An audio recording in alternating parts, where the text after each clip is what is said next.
Yo, what is up guys, it's Chillfeet here and I played the new Guns Love and Tentacles DLC non-stop ever since it came out, and I already collected every single legendary item that was introduced, and now we will take a look at all of the 20 new legendary weapons by taking them into the raid on level 57 to give you an idea about how they all fit in the metagame. And of course I will show you how and where you can get all of these weapons within the DLC, so be warned, there will be a few minor spoilers in here if you haven't played or finished the DLC yet. One more thing I have to mention before we get started is that I will split this video into two parts to not make one video way too long to watch, and then upload part 2 later today already. And if you enjoyed part 1, then why not leave a like on here, subscribe to my channel for part 2 and for more build videos starting tomorrow. And with that being said, let's get right into it. I will say one thing about the entire DLC after playing through it on Mayhem 4 on level 57 and with Amara, and this is that the game feels way too easy right now. Even to a point where I can't even imagine anymore how we once thought Mayhem 4 was too hard or something. And apart from the amazing build possibilities we have now, we got some amazing new legendary stuff to add to our collection, and the Clairvoyance is no exception of being one of the weapons that makes this game way too easy in my opinion. This legendary Jacob's assault rifle might actually be the best assault rifle in the entire game now, and it is certainly my new favorite assault rifle in Borderlands 3.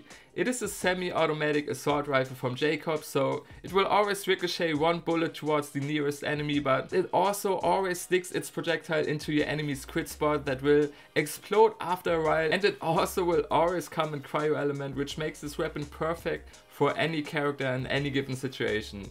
As if the base damage the weapon deals wasn't enough already, these sticky projectiles will deal the same damage once they explode, and if you manage to stick multiple projectiles on your enemy, they will all explode at the same time. It looks awesome, has high critical hit, explosive and even elemental damage, and is an easy farm from Critchy and Curse Haven since you will always spawn there, and has a high chance to drop it. In its unanointed form, this assault rifle makes even the true Vault Hunter mode in the Takedown look easy. And I think that's enough said about this weapon.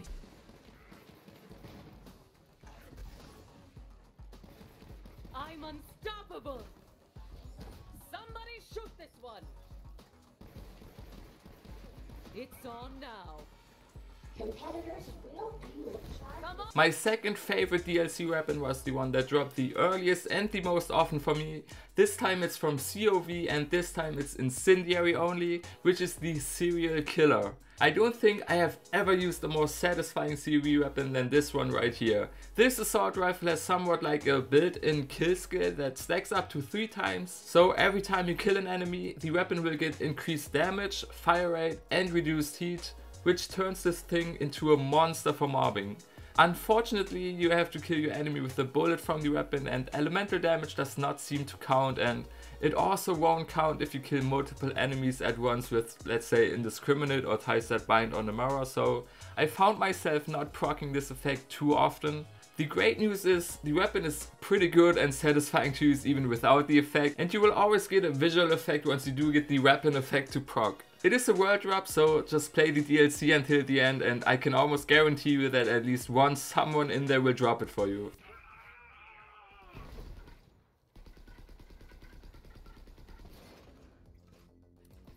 Of course, Gearbox has not just added great assault rifles with the new DLC, but if we are sticking to great new added weapons, we have to talk about the Hydra Force pistol, also manufactured by COV and probably the only one that outclasses the Seeryul Killur as a COE weapon, or maybe even every other elemental pistol in the game, at least in my opinion.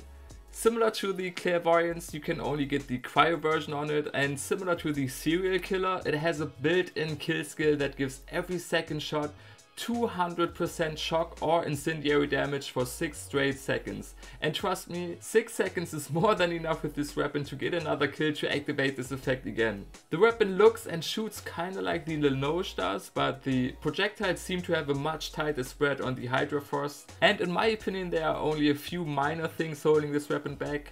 One of them is the slow projectile speed and the other is the amount of ammo it eats, which will be a lot, and you will find yourself out of ammo a bunch of times. Other than that, it is a crazy good weapon in my opinion, but it can also be kinda hard to obtain depending on your luck, since rare enemies are back to what they were at the beginning of the game, and you can only get this weapon from Chivalrous the Unscathed in Negul Nishai. I probably butchered that, but who cares. Luckily for you though, there is a save station right next to the area where he spawns, so you don't have to waste too much time to get there. And you do want to get there because this weapon is simply amazing. Make your peace! The test begins now! I am brimming. From Jacobs to COV and from COV to Jacobs now again. The Love Drill Revolver might be the first weapon on this list that is not great, but still very good. And what this weapon prevents it from being great, in my opinion, is not the weapon itself, but more so the design of the diamond on the iron sights and its high recoil and therefore lack of visibility while shooting with it. It has a super high fire rate, the ability to return one bullet into your magazine on every crit, and the 20% chance to deal double the damage as shock damage for every shot, which is great for bigger enemies like bosses, but the high fire rate for mobbing can barely be utilized because you will miss a lot of shots and you don't have to miss too much of them before you have to reload because the gun itself cannot hold too many rounds. Or maybe all of this is just my dumb brain that took a lot of time to get used to it, because I think that even though the weapon has an amazingly high fire rate, you should not spam your shots like I mostly did and just take your time with your shots. I think it's a good weapon with a critical hit multiplier that is almost as high as the max crit bonus on the Unforgiven, but it is also a gun that takes some time to get used to, at least it was for me. It is also not to be mistaken with the purple rarity Love Drill that also has a high chance to drop from the last boss in the DLC's main storyline, but is not quite as strong as the legendary obviously.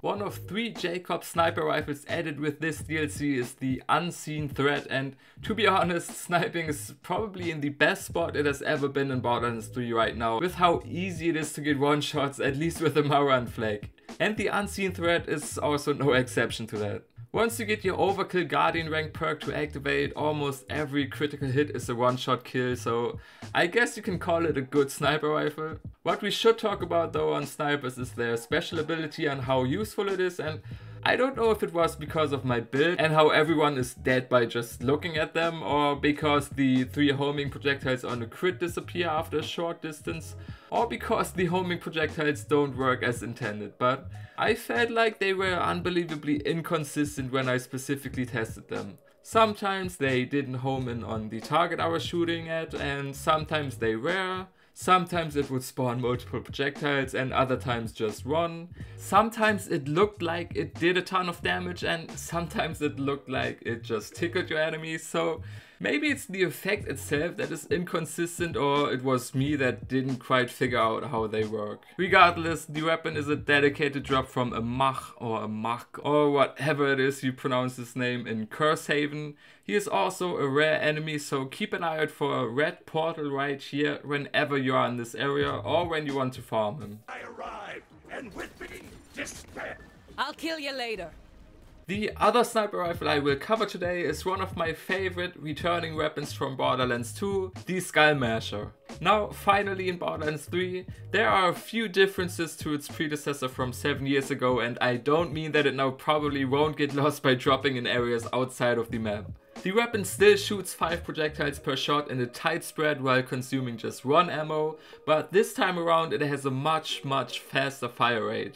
The projectile count also means that all of the projectiles you land on your enemy's crit spots will now ricochet towards the nearest enemy, but it also means that you have to be super precise to not miss any of those bullets for your maximum damage output. Unlike the Unseen Threat, the Skull Masher is a world drop and can drop from anywhere in the new DLC area, but just like the Unseen Threat, it also has a lot of one-shot potential, and I'm very happy to have it in this game right now. Now finally we have our first SMG from the new DLC, the Old Rydian. It is a Hyperion SMG with a shield that has 20% elemental damage reduction and switches between every element after you reload, and that's pretty much all there is in terms of special effects for this weapon. Don't get me wrong, I mean, having every element on your weapon is nice, but it's also not the best thing when you need to reload again and again if the situation requires a specific element. I remember there was a sniper rifle in the pre-sequel that would let you choose to what element you switch by just aiming down your sights long enough, and maybe that would have been the right choice here. But luckily for us, the weapon itself is quite good when it comes to damage output, and in my opinion Hyperion SMGs are always fun to use in Borderlands games, so you might as well give this world drop a try, since it will drop a lot for you in the DLC.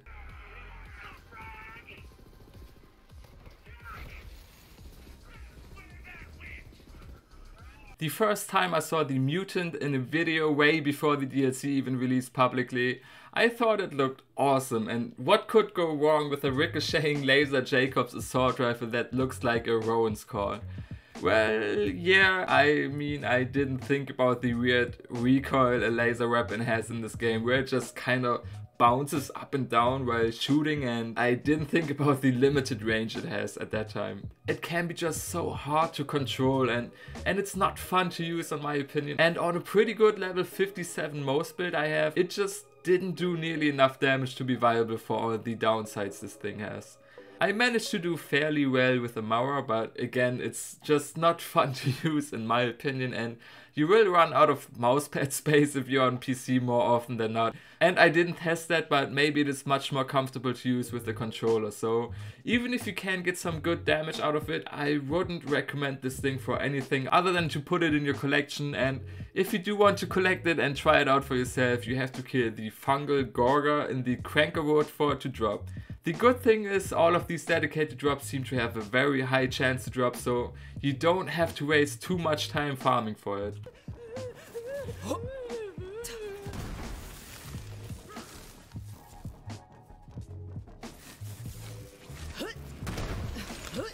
Gonna remember that one.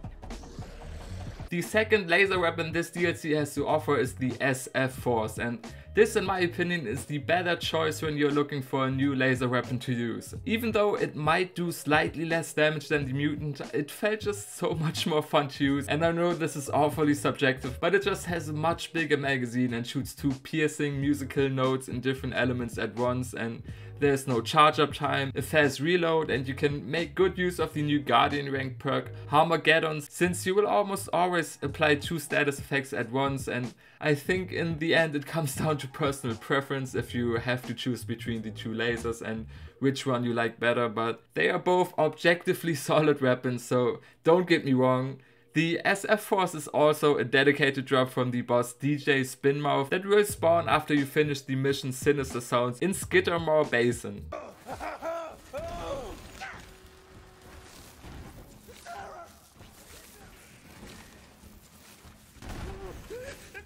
Good. Do you guys remember how annoying the ghosts were during the Halloween event? Well, they are back. But now, instead of shooting them, you will shoot them yourself at your enemies, introducing them to your soul rendered assault rifle, and you can get some payback for all the terror effect they gave you back in November. I love this assault rifle on Zane and Amara. The damage might not be the best in the entire game, but it's just so satisfying to watch those ghosts shoot at your enemies and explode in whatever type of element your weapon has.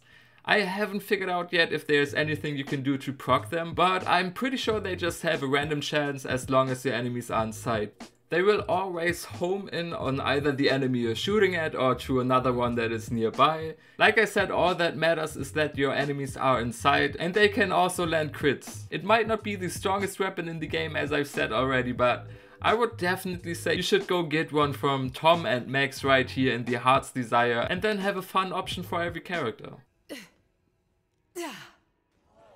Marked kill. So that was part 1 of all the new legendary weapons from the GUNS LOVE and Tentacles DLC. There are 10 more that I will cover later today, so stay tuned if you don't want to miss out on them. Let me know down in the comment section what your favorite new weapon from the DLC is. Please don't forget to leave a like if you enjoyed this, because it would help me out a lot. And with that being said, See you later.